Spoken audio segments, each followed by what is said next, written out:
করেছি। রমজানের বিদায়ের বেদনা। প্রিয় ভাইরা আমার, রমজান প্রায় শেষ।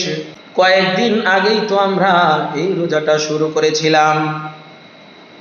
দেখতে দেখতে চোখের সামনে দিয়ে রমজান শেষ হয়ে গেল, বুঝতেই পারলাম না।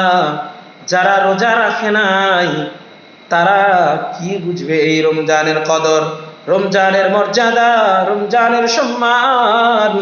বন্ধুগণ আমার, কয়েকদিন আগে যে রোজা শুরু করলাম সেই রোজা আজ বিদায় নিচ্ছে আমাদের থেকে। বলেছিলাম যে রমজান এসে গেছে, আজ বলছি রমজান চলে যাচ্ছে।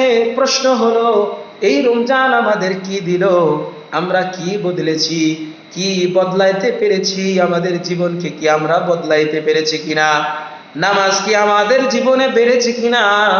যদি বদলে যায় তাহলে এই রমজান সফল, তাহলে আমার রমজানটা সফল হয়েছে, আমার রমজানটা সঠিকভাবে আদায় হয়েছে। আর যদি এগুলো না হয়ে থাকে, জীবন যদি পরিবর্তন না করতে পারি, জীবন গুনাহ যদি জীবন থেকে না কমাইতে পারি, নামাজ যদি জীবনে না বেড়ে থাকে, তাহলে এই রমজান আমাদেরকে কিছুই শিক্ষা দিল না।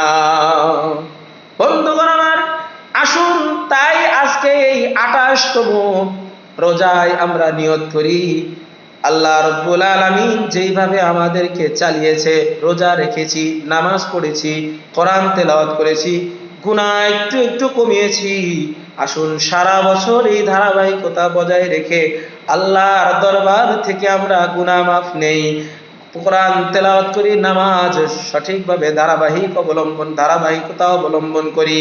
আল্লাহ রাব্বুল আলামিন আমাদেরকে তৌফিক দান করেন। সকলেই পড়েন আমিন।